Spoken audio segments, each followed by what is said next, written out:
Hello दोस्तों, मैं हूं मिराज सर और स्वागत करता हूं आपका मिराज सर की क्लास में। दोस्तों, आज का जो हमारा टॉपिक है वो है पार्ट्स ऑफ स्पीच, यानी भाषा के अंग। दोस्तों, हमारा जो लैंग्वेज है इंग्लिश, इस इंग्लिश लैंग्वेज में बहुत सारे वर्ड हैं। इतने वर्ड्स हैं कि हम लोग वर्ड्स को काउंट नहीं कर सकते हैं।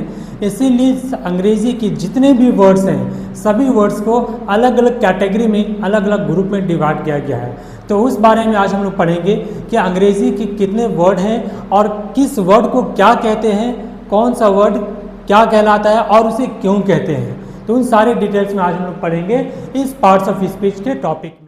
लेकिन हाँ, अगर अभी तक आपने हमारे चैनल को सब्सक्राइब नहीं किया है तो प्लीज़ हमारे चैनल को सब्सक्राइब करें, बेल आइकन पर क्लिक करें और ऑल पे क्लिक करें। साथ ही साथ हमें कमेंट में अपनी राय ज़रूर दें। तो देखिए, आज का जो टॉपिक हम लोग पढ़ने वाले हैं पार्ट्स ऑफ स्पीच, यानी भाषा के अंग, यानी किसी लैंग्वेज के, किसी सेंटेंस के कितने पार्ट होते हैं उस बारे में हम लोग पढ़ेंगे। फॉर एग्जाम्पल, मैं अभी एक सेंटेंस ले रहा हूँ कि आई एम प्लेइंग क्रिकेट, मैं क्रिकेट खेल रहा हूँ। तो अब यहाँ पे देखिए हमारा सेंटेंस हो गया आई एम प्लेइंग क्रिकेट, मैं क्रिकेट खेल रहा हूँ। अब इसमें देखिए आई एक अलग वर्ड है, ये एक लेटर है लेकिन अपने आप में एक वर्ड है क्योंकि इसका मीनिंग है आई मीन्स मैं। उसके बाद देखिए एम एक अलग वर्ड है, प्लेइंग एक अलग वर्ड है, यहाँ पे क्रिकेट ये एक अलग वर्ड है। तो बहुत सारे वर्ड्स है, उन सब का एक कम्बिनेशन बना तो एक सेंटेंस हो गया आई एम प्लेइंग क्रिकेट। अब यहाँ पे ध्यान देना है कि आई कौन सा वर्ड है, ये क्या कहलाता है। तो दोस्तों, ये हमारा पार्ट्स ऑफ स्पीच में ये प्रोनाउन का काम करता है, ठीक है, ये हमारा प्रोनाउन का काम करता है। उसके बाद एम, तो एम हमारा ये वर्ब है। अब कौन सा वर्ब है, इस वर्ब का एक टॉपिक है जो मैंने पहले इस पर वीडियो बना रखा है और आप लोग लिंक में जाकर देख लेंगे। तो वर्ब है, कौन सा वर्ब है इसके बारे में डिटेल आप लोग देख लेंगे, ठीक है। उसके बाद प्लेइंग, ये भी हमारा एक वर्ब है। उसके बाद क्रिकेट, ये हमारा नाउन है, ठीक है।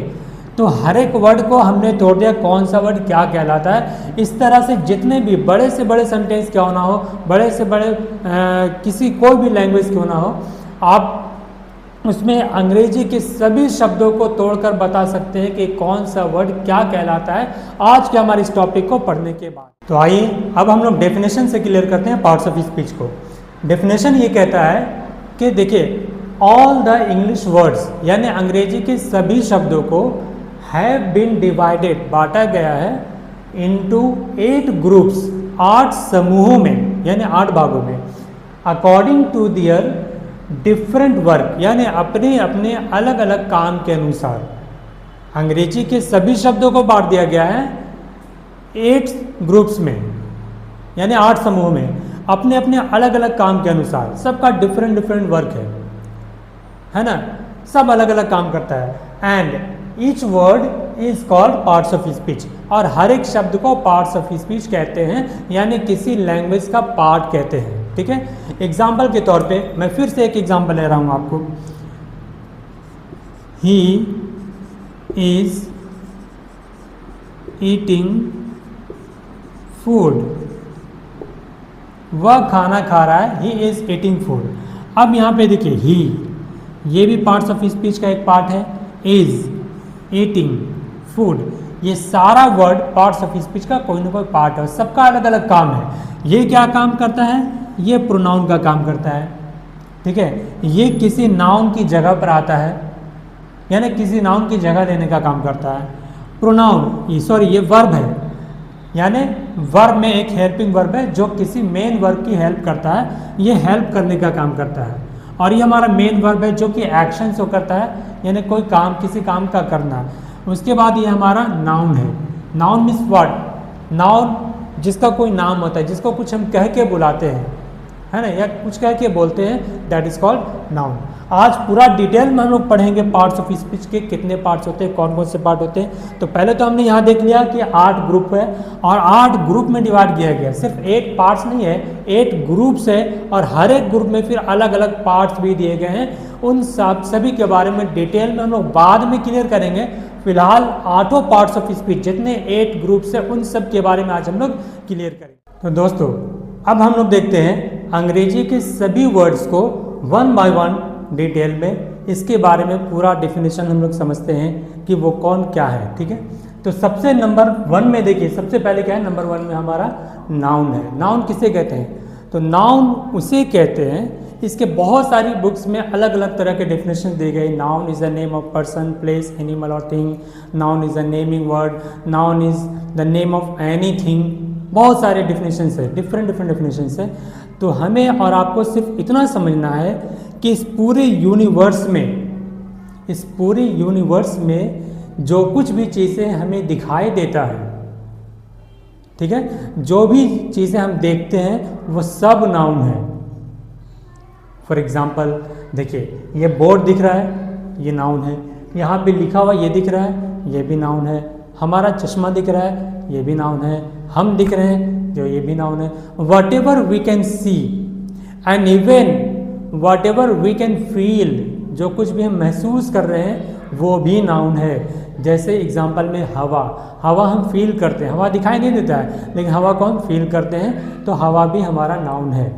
ऑनेस्टी, ईमानदारी, ये सिर्फ फील की जाती है, दिखाई नहीं देता है। कौन कितना ईमानदार है ये दिखाई नहीं देगा, सिर्फ हम फील कर सकते हैं। पेन यानी PAIN, पेन मीन्स होता है दर्द। तो दर्द हमें सिर्फ फील होता है, महसूस होता है, हमें दिखाई नहीं देता है। तो जो भी चीज़ें हम देखते हैं या जो चीज़ें फील करते हैं, जैसे टेस्ट, तो टेस्ट खट्टा है या मीठा है या तीता है, ये सिर्फ हम फील कर सकते हैं, तो that is called also known, ठीक है।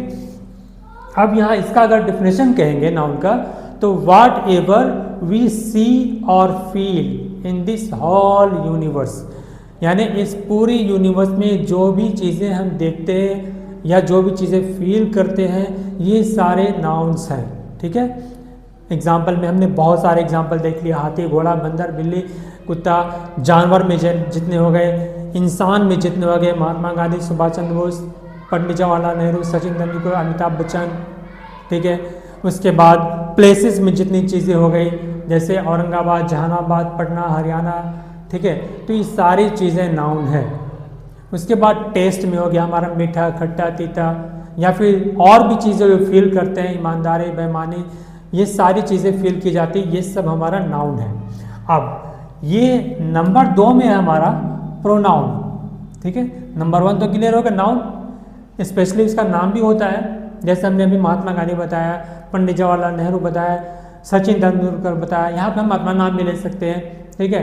राम, श्याम, लक्ष्मण, कुछ भी नाम लिख सकते हैं, that is called also known. अब प्रोनाउन की बारी आती है, तो प्रोनाउन का भी अलग काम है। प्रोनाउन का काम क्या है कि नाउन की जगह ले लेता है। जहाँ पे नाउन नहीं आता है या जहाँ पे बार बार नाउन आता है, तो उस बार बार के रिपीटिशन को हटाने के लिए इस प्रोनाउन का यूज़ किया जाता है। आप एग्जाम्पल में देखेंगे, Ram is a good boy, Ram is a good boy, Ram एक अच्छा लड़का है। राम कैसा लड़का है? राम एक अच्छा लड़का है। अगर उसका नाम पता नहीं है हमको कि राम नाम है, तो हम कहते हैं कि वो एक अच्छा लड़का है, यानी फिर वो हो जाएगा he is a good boy, ठीक है, he is a good boy. तो नाम के जगह पे हमारा क्या आ गया? प्रोनाउन आ गया, ही आ गया। अच्छा, हम यहाँ पे नाम ही लिखते हैं, Ram is a good boy, फिर उसके बाद लिखते हैं कि Ram is an intelligent boy, फिर लिखते हैं Ram is a handsome boy. तो हमने क्या किया कि बार बार राम का नाम रिपीट कर दिया। Ram is a good boy, Ram is an intelligent boy, Ram is a handsome boy. तो यहाँ पे बार बार नाम हमारा आ रहा है राम, ठीक है। तो हम क्या करते हैं कि एक बार जो स्टार्टिंग है जिसके बारे में हम बात कर रहे हैं, एक बार के लिए उसका नाम रहने देते हैं, उसके बाद फिर बार बार की जो नाम की रिपीटिशन है, ये राम राम जो बार बार आ रहा है, इसको हम हटा देंगे और इसके जगह पे क्या करेंगे कि ही का यूज़ कर देंगे, ठीक है, ही। अब हम क्या करेंगे? ही का यूज़ कर देंगे। तो ये सेंटेंस, ये लैंग्वेज हमारा आप सुटेबल हो गया। ठीक है, अब हम कहेंगे, एक बार सिर्फ नाम लेंगे, Ram is a good boy, he is intelligent and he is handsome boy. ठीक है, तो अब हमने उसके बाद पहले एक बार नाम लिया राम, उसके बाद ही का यूज़ कर दिया। अगर कोई लड़के का नाम होता है सीता तो शी का यूज़ कर देते हैं, अगर मेरा नाम होता तो हम आई का यूज़ कर देते। यानी जो वर्ड नाम की जगह पर आता है, यानी किसी नाउन की जगह पर आ जाता है, that is called pronoun. Pronoun का यही काम है। ठीक है, अब नेक्स्ट हमारा है नंबर 3 में, वो है एडजेक्टिव। एडजेक्टिव, अब इसका भी एक अलग काम है। हमने पहले आपको बताया था कि इंग्लिश लैंग्वेज में जितने भी वर्ड है सबको 8 ग्रुप्स में बांटा गया है, अपने अपने अलग अलग काम के अनुसार, अपने अपने अलग अलग वर्क के अनुसार, सबका डिफरेंट वर्क है। तो अब यहाँ पे हमने आपको नाउन और प्रोनाउन का वर्क बता दिया। नाउन यानी किसी नाम की पहचान, ठीक है, या फिर जो भी चीज़ें हम देखते हैं, जो फील करते हैं, कुछ ना कुछ इसको कह के ही तो बोलते हैं। जैसे इसको बोर्ड कहेंगे, वाइट बोर्ड कहेंगे, इसको हम मार्कर कहेंगे। ठीक है, ये मार्कर का कैप, इसको कैप कहेंगे, है ना। तो कुछ नाम लेके उसको हम बोलते हैं, दैट इज कॉल्ड नाउन। अब जो नाउन की जगह पर आता है वो प्रोनाउन। अब एडजेक्टिव का काम क्या है कि ये हमारा नाउन और प्रोनाउन, यानी प्रोनाउन और नाउन दोनों को क्वालिफाई करता है, दोनों की क्वालिटी बताता है, यानी उसकी विशेषता बतलाता है कि वो कैसा है। ठीक है, अब एग्जाम्पल हम यहाँ पे लिख रहे हैं कि राहुल इज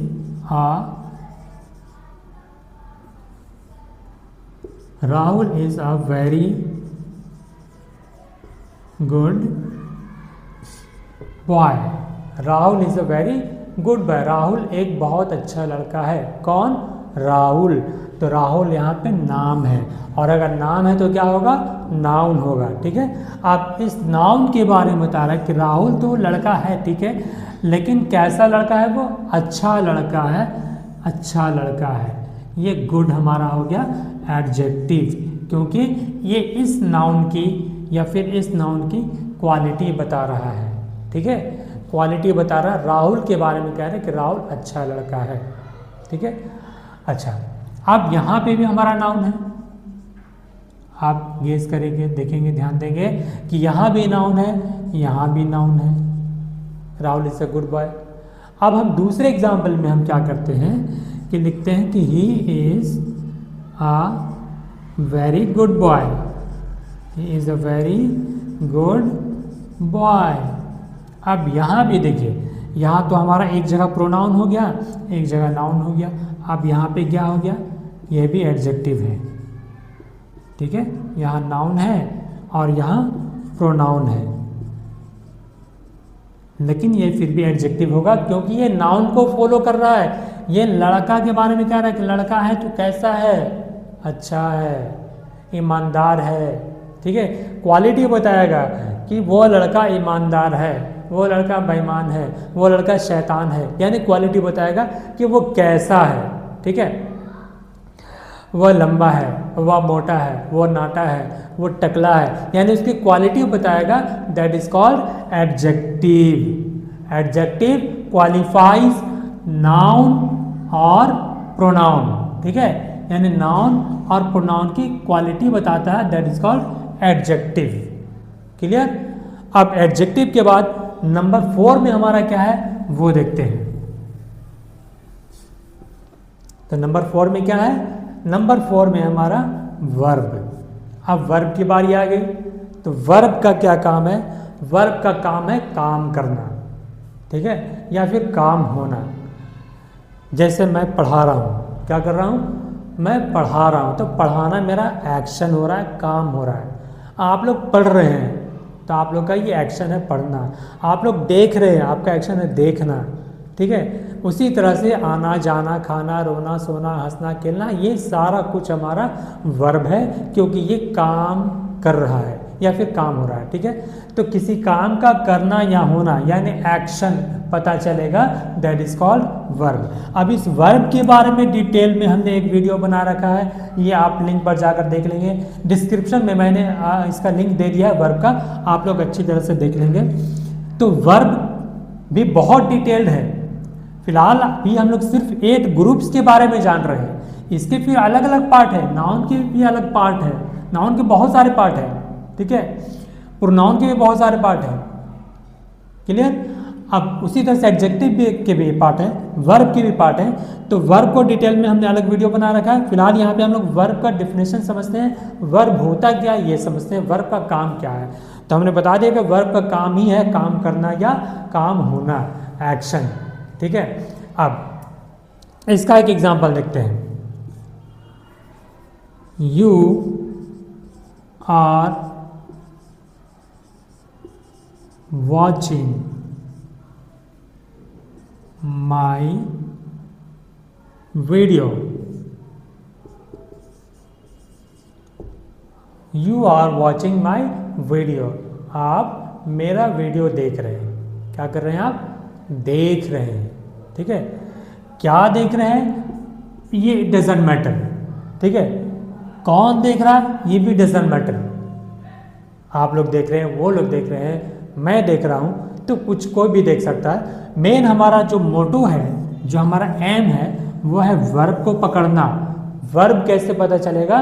जिसमें किसी काम का करना या होना हो। तो देखना, यहाँ पे कोई काम हो रहा है, ठीक है, या कोई काम कर रहे हैं, तो देखना हमारा वर्ब है। अब वर्ब के बाद हमारा आ गया एडवर्ब। तो दोस्तों जैसे हमने एडजेक्टिव के बारे में पढ़ा था कि एडजेक्टिव नाउन्स को फॉलो करता है, प्रोनाउन को फॉलो करता है, ठीक उसी तरह से जो एडवर्ब है वो वर्ब को फॉलो करता है, ठीक है। वर्ब को फॉलो करता है, कहीं कहीं पे एडजेक्टिव को भी फॉलो करता है, और कहीं कहीं खुद अपने आप को भी फॉलो करता है ना, अपने आप को भी फॉलो करेगा। कैसे करेगा वो एक एग्जाम्पल हम लोग यहाँ पे देख रहे हैं। She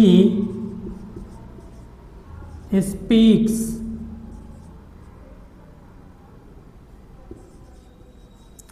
loudly. She speaks very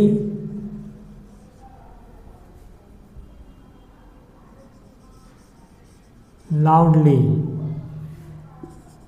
She is a very good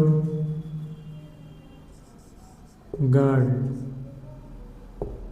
ठीक है, यहाँ पे मैंने 3 एग्जाम्पल लिख दिया है। इन 3 एग्जाम्पल से हमारा एडवर्ब क्लियर हो जाएगा। देखते हैं, पहला एग्जाम्पल हमारा शी स्पीक्स लाउडली, ठीक है। सबसे पहले तो हम लोग देखते हैं कि शी स्पीक्स, वह बोलती है। तो जो बोलना हमारा एक्शन है, हमने क्या क्या कहा, हमने कि एडवर्ब वर्ब को फॉलो करता है। पहले वर्ब को पॉइंट आउट करते हैं। एडवर्ब वर्ब को फॉलो करता है। वर्ब हमारा स्पीक्स यानी बोलना, वह बोलती है। अब सवाल ये उठता है कि वह कैसे बोलती है, धीरे बोलती है या ज़ोर से बोलती है या क्लियरली बोलती है, साफ सुथरा बोलती है ना, या फिर मन ही मन में बोलती है, कैसे बोलती है। तो शी स्पीक्स लाउडली, वह ज़ोर से बोलती है। तो ये जो हमारा लाउडली वर्ड है ये वर्ब को फॉलो कर रहा है, यानी वर्ब को क्वालिफाई कर रहा है। जिस तरह से एडजेक्टिव नाउन और प्रोनाउन को क्वालिफाई करता था, उसी तरह से एडवर्ब हमारा वर्ब को क्वालिफाई करेगा। ये हमारा एडवर्ब हो गया और ये वर्ब है। एडवर्ब वर्ब को क्वालिफाई कर रहा है। वो कैसे बोलती है? ज़ोर से बोलती है, धीरे बोलती है, सुंदरतापूर्वक बोलती है। She speaks beautifully, she speaks clearly, she speaks slowly, she speaks loudly, है ना। तो ये हमारा सेंटेंस हो गया। अब इससे हमें एडवर्ब का पता चल गया। उसके बाद सेकंड एग्जाम्पल में हमने लिखा है कि शी स्पीक्स वेरी लाउडली। एक तो ज़ोर से बोलती है, शी स्पीक्स लाउडली। दूसरा लड़का आता है और बोलता है नहीं सर, वो ज़ोर से ही नहीं, वो बहुत ज़ोर से बोलती है, तो शी स्पीक्स वेरी लाउडली। अब ये जो लाउडली हमारा जो ऑलरेडी एडवर्ब था, अब ये भी एडवर्ब हो गया। क्यों? क्योंकि ये खुद एडवर्ब को फॉलो कर रहा है, यानी अपने आप को, अपनी कैटेगरी के लोगों को फॉलो कर रहा है, यानी उसको क्वालिफाई कर रहा है, उसकी विशेषता, उसकी क्वालिटी, उसकी खासियत बतला रहा है। तो ये भी हमारा एडवर्ब हो गया, वेरी भी। ठीक है, अभी हमने बताया था कि एडवर्ब वर्ब को भी क्वालिफाई करेगा, एडजेक्टिव को भी करेगा और अपने आप को भी करेगा। तो अभी हमने समझ लिया कि वर्ब को क्वालिफाई कैसे करता था और अपने आप की क्वालिफाई कैसे करता है। तो ये अपने आप को, ये जो वेरी है हमारा, ये खुद अपने आप को यानी एडवर्ब को ही क्वालिफाई कर रहा है। लाउडली तो एडवर्ब है ही, अब लाउडली को भी क्वालिफाई कर रहा है कि very loudly, very slowly, very clearly, very nicely. ठीक है, तो ये वेरी भी हमारा एडवर्ब है। अब यहाँ पे भी हमने एक एग्जाम्पल लिख दिया, very, she is a very good girl. अब देखिए, गुड तो हमारा एडजेक्टिव है, ये हमने पहले ही पढ़ा था। क्यों एडजेक्टिव है? क्योंकि ये नाउन को क्वालिफाई कर रहा है। ठीक है, ये नाउन है गर्ल, ये नाउन को क्वालिफाई कर रहा है तो एडजेक्टिव हो गया। लड़की, कैसी लड़की? अच्छी लड़की है, बदमाश लड़की है, कैसी लड़की है? तो अच्छी है। ये गुड हमारा एडजेक्टिव है। अब इस एडजेक्टिव को क्वालिफाई कर रहा है वेरी, यानी बहुत अच्छी लड़की है ये। ठीक है, तो एडजेक्टिव को क्वालिफाई कर रहा है वेरी, तो ये वेरी हमारा यहाँ भी एडवर्ब है। ठीक है, तो वेरी 3 तरह से क्वालिफाई करता है ना। सबसे पहले तो वर्ब को क्वालिफाई करेगा, यानी वर्ब की क्वालिटी बताएगा। उसके बाद एडजेक्टिव की क्वालिटी बताएगा और उसके बाद अपने आप की, यानी अपने ही फैमिली के लोगों की क्वालिफाई यानी क्वालिटी बताएगा। ठीक है, उसको क्वालिफाई करेगा। तो ये था हमारा एडवर्ब। उसके बाद देखते हैं नेक्स्ट नंबर पे हमारा आ जाता है क्या? प्रीपोजिशन। नेक्स्ट नंबर पे है प्रीपोजिशन। अब प्रीपोजिशन का काम क्या है? तो प्रीपोजिशन का भी एक वर्क है। अब इसका क्या वर्क है कि ये 2 वर्ड्स के बीच में, चाहे वो नाउन हो या प्रोनाउन हो, एडजेक्टिव हो या वर्ब हो या एडजेक्टिव हो, ठीक है, कोई भी वर्ड हो, उस 2 वर्ड्स के बीच में रिलेशन शो करता है, अटैचमेंट शो करता है। ठीक है, उसका एग्जांपल हम लोग यहाँ क्लियर करते हैं कि you are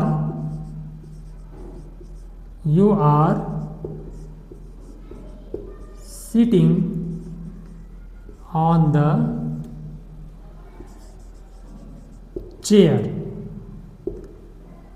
you are sitting on the chair, तुम लोग कुर्सी पर बैठे हुए हो या तुम कुर्सी पर बैठे हुए हो। यू मीन्स तुम या तुम लोग, आप या आप लोग, व्हाटएवर। तो you are sitting on the chair, तुम लोग कुर्सी पर बैठे हुए। अब हम क्या करते हैं कि यहाँ से एक वर्ड हमारा ऑन है, इसको अगर हम हटा लेते हैं तो you are sitting the chair, इसका कोई अर्थ नहीं होता है, ये गलत अर्थ हो जाएगा। एक और एग्जाम्पल लेते हैं, the principal is in the office, यानी प्रिंसिपल ऑफिस में है। The principal is in the office, इसमें से अगर हम इन को हटा लेते हैं तो हो जाएगा the principal is the office, यानी प्रिंसिपल ऑफिस है। भला ये कौन सा सेंटेंस है कि प्रिंसिपल ही ऑफिस है? नहीं, प्रिंसिपल ऑफिस में है, तब ये सेंटेंस हमारा क्लियर हो रहा है। अगर प्रिंसिपल ऑफिस है बोलना होता तो this is the principal office बोलते, है ना, या this is the office of principal बोलते, लेकिन the principal is the office नहीं बोलेंगे, the principal is in the office कहेंगे। तो इन का काम क्या कर रहा है कि ये इस वर्ड यानी इज और ये हमारा द ऑफिस, यानी यहाँ पे वर्ब है और यहाँ पे नाउन है, तो इन वर्ब और नाउन के बीच में ये रिलेशन शो कर रहा है, अटैचमेंट शो कर रहा है, जिससे सेंटेंस हमारा मीनिंगफुल बन जा रहा है। तो यहाँ पे इन क्या है? इन है हमारा प्रीपोजिशन। इन क्या है? प्रीपोजिशन है। ठीक है, यहाँ देखते हैं you are sitting on the chair, अगर यहाँ से ऑन को हटा लेते हैं तो you are sitting the chair हो जाएगा, यानी तुम कुर्सी बैठे हुए हो। ये कौन सा सेंटेंस, ये तो बड़ा टूटी फूटी इंग्लिश है। तो इस इंग्लिश लैंग्वेज को यानी इस सेंटेंस को सूटेबल बनाने के लिए, इसको एडजस्ट करने के लिए हमने यहाँ पे ऑन का यूज़ किया। ऑन मीन्स होता है पर, यानी तुम कुर्सी पर बैठे हुए हो। तो अब जब ऑन लगा यानी यहाँ पे क्या था, वर्ब था और यहाँ नाउन था। तो इस वर्ब और इस नाउन के बीच जो हमने ऑन को ऐड किया, फिक्स किया, तो हमारा सेंटेंस मीनिंगफुल बन गया। अब हो जाएगा तुम कुर्सी पर बैठे हुए हो, you are sitting on the chair, the bird is sitting at the tree, I am standing on the road, मैं सड़क पर खड़ा हूँ। I am standing the road नहीं, I am standing on the road होगा। ऑन लगाना ज़रूरी है क्योंकि मेरे और रोड के बीच में कनेक्शन है, अटैचमेंट है, रिलेशन है। तो ये हमारा क्या कर रहा है कि रिलेशन शो कर रहा है, अटैचमेंट शो कर रहा है, कनेक्शन शो कर रहा है। तो इस अकॉर्डिंग हम इसको प्रीपोजिशन कहेंगे, यानी हिंदी में कहते हैं संबंध बोधक अवयव। तो हिंदी बड़ा टफ होता है दोस्तों, इसलिए हम लोग डायरेक्ट सिर्फ इंग्लिश लैंग्वेज के आधार पे इंग्लिश में पढ़ रहे हैं। ठीक है, अब ये हमारा प्रीपोजिशन क्लियर हो गया है। नेक्स्ट नंबर पे हमारा आता है, नंबर 7 में है, वो है कंजक्शन। ठीक है, अब कंजक्शन का काम क्या है, प्रीपोजिशन तो पढ़ लिया, अब कंजक्शन देखते हैं। कंजक्शन क्या करता है कि दो वर्ड्स या दो सेंटेंसेस को या दो क्लाउज को ऐड करता है, जोड़ता है। जहाँ पे दो सेंटेंसेस अलग अलग तरीके से बोली जा रही, चाहे वो सेम सेंटेंसेस हो, सेम कैटेगरी की हो या डिफरेंट कैटेगरी की हो, यानी अपोजिट कैटेगरी की, तो उन दोनों सेंटेंसेस को हम ज्वाइंट करने के लिए कंजक्शन का यूज़ करते हैं। एग्जाम्पल देखेंगे, I am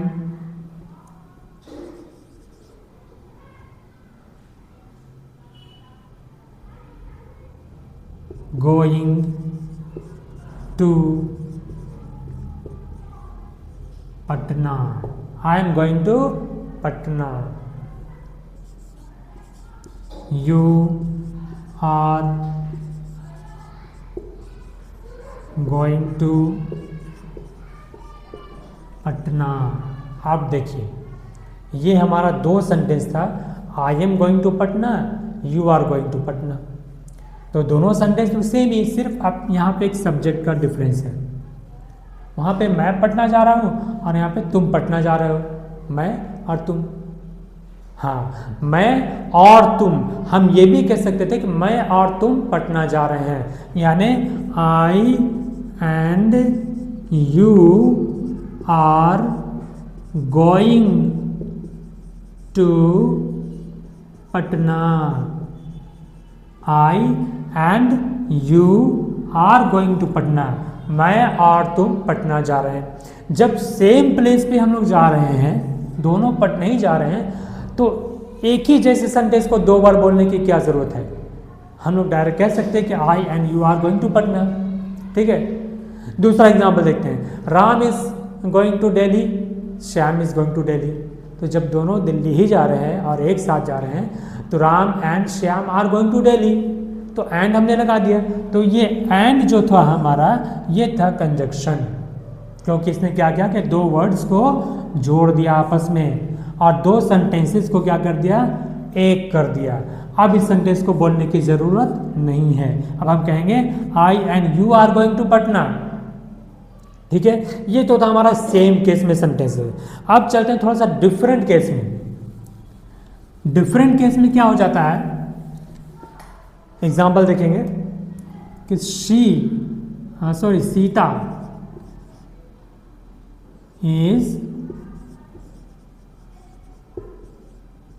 playing chess, Sita is playing chess, Sita chess खेल रही, क्या खेल रही, चेस खेल रही। दूसरी का नाम लेते हैं हम, Gita is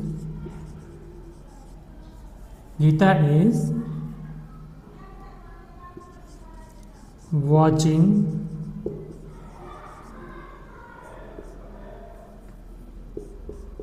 TV, Gita is watching TV.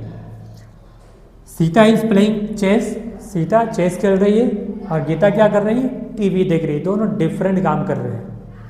अब यहाँ पे एंड नहीं लगाएंगे, बहुत सारे कंजक्शन हैं, लेकिन सभी कंजक्शन का यूज़ हम लोग अलग अलग डिफरेंट केस में कंडीशन में करते हैं। तो Sita is playing chess, Gita is watching TV, दोनों डिफरेंट काम कर रहे हैं। हम इस सेंटेंस को अब इस तरह से कहेंगे कि सीता इज़ प्लेइंग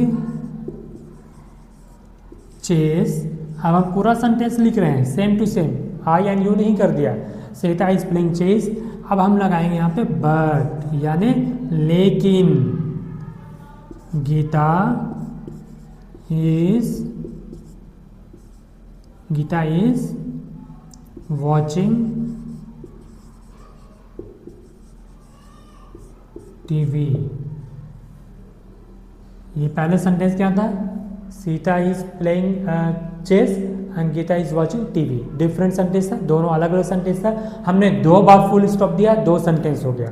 अब यहाँ पे क्या किया हमने? 1 बार फुल स्टॉप दिया है, क्योंकि अब ये एक सेंटेंस हो गया है। Sita is playing chess but Gita is watching TV. Sita chess खेल रही, लेकिन गीता क्या कर रही है? गीता टीवी देख रही है। लेकिन लगाने से, यानी बट, लेकिन लगाने से हमारा सेंटेंस ज्वाइंट हो गया। तो ये वर्ड हमारा कहलाएगा कंजक्शन। ठीक है, ये कंजक्शन कहलाएगा। तो कंजक्शन का क्या काम है? 2 सेंटेंसेस को ज्वाइंट करना है। रीजन के अकॉर्डिंग भी हम ज्वाइंट कर सकते हैं। ठीक है, I am earning money, I am earning money because I have to conduct my family. मैं पैसे कमा रहा हूँ क्योंकि मुझे अपना परिवार चलाना है। तो मैं पैसे कमा रहा हूँ, ये एक अलग सेंटेंस है। मुझे अपना परिवार चलाना है, ये अलग सेंटेंस है। तो दोनों सेंटेंसेस को हमने ज्वाइंट करने के लिए, जहाँ पे 2 बार फुल स्टॉप आ रहा था, अब 1 बार फुल स्टॉप लाएंगे, यानी एक सेंटेंस करने के लिए हम कंजक्शन ऐड करेंगे बिकॉज, यानी क्योंकि। ठीक है, I am earning money because I have to conduct my family. तो इस तरह से बहुत सारे कंजक्शंस हैं। कंजक्शंस का भी एक अलग टॉपिक है, जिसके बारे में हम लोग डिटेल में किसी वीडियो में पढ़ लेंगे। ठीक है, अब हमारा लास्ट नंबर पे आता है इंटरजेक्शन, जो कि बहुत ही इंपॉर्टेंट और अमेजिंग चैप्टर है। इंटरजेक्शन। इंटरजेक्शन का ये अलग बड़ा ही अजीब काम है। ये क्या करता है कि सडन फीलिंग शो करता है, अचानक। इसका पहले से प्लानिंग नहीं होता है। अचानक हमारी लाइफ में हमारे साथ कुछ इवेंट होता है और हमारे मुंह से कुछ वर्ड निकल जाता है। वो वर्ड क्या है? देखिए, वो वर्ड है हमारा ओह। ठीक है, ओह, वो वर्ड है हमारा ओह। अचानक हमारे मुंह से निकलता है, ये इसका प्लानिंग पहले से नहीं होता है। उसके बाद देखिए क्या है? वाव, वाव, व्हाट अ ब्यूटीफुल पैलेस। वाव, कितना खूबसूरत महल है। वाव, व्हाट अ ब्यूटीफुल बर्ड, है ना, कितना खूबसूरत पक्षी है। तो वाव, ये जो वर्ड हमने बोला, ये अचानक हमारे मुंह से निकला, सडन फीलिंग हुई, हमें अच्छा लगा, सडन, अचानक हमें अच्छा लगा और हमारे मुंह से निकल गया वाव। तो ये इंटरजेक्शन कहलाएगा, विच शोज सडन फीलिंग, है ना, जो सडन फीलिंग को दिखाता है। और स्ट्रॉन्ग इमोशन, एक और वर्ड है हमारा अलास, हाय, इसे कहते हैं हाय। ठीक है, तो अलास, ये वर्ड हमारा इंटरजेक्शन है। हुर्रे, ठीक है, इसको हम लोग कहते हैं हुर्रा।